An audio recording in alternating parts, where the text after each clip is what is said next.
What's up, people? It's Thursday. It's a sunny, beautiful day out, and decided to read some of the news articles. There's a bunch of stuff going on, but one thing in particular really got me going. It really annoys me to see, and it pertains to our never-ending failure of a war against drugs.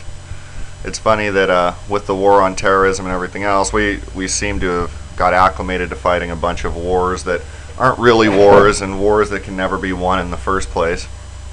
Let's go check this out here. So basically, the article reads, TCU football players among 15 students accused of drug dealing at this university. Now,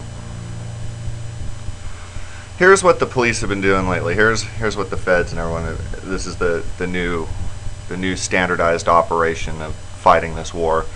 You take a super smoking hot chick who's an undercover cop. There's plenty of them out there.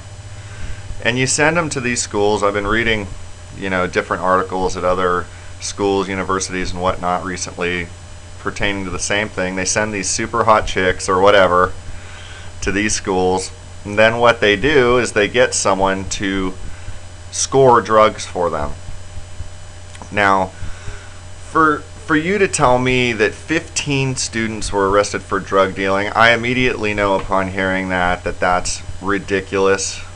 These guys are not dealing. There's no way there's 15 drug dealers that all got caught in this bus. This is retarded. What's happening here is undercover cops are saying, hey, can you score me some drugs? These guys are like, sure. They get the drugs, do the change in money or whatever, probably trying to impress, whoever this undercover officer is, most likely female in the case of these male athletes and these male students. And then they thusly turn around and say, oh, well, we did a money transaction for this. You're dealing drugs. Now, this in and of itself is a really slimy and back-assward way of even trying to put an end to drug use. I understand people's concerns, not wanting to see their own children become victim of drug abuse, things like that. I'm not advocating the use of all drugs. However, I am advocating the idea that we should all be free to do whatever the hell we want to our own bodies as long as it isn't hurting anybody else. We're living in a country where, up until, within the last 50 years or so, it was 100% legal to grow hemp. It was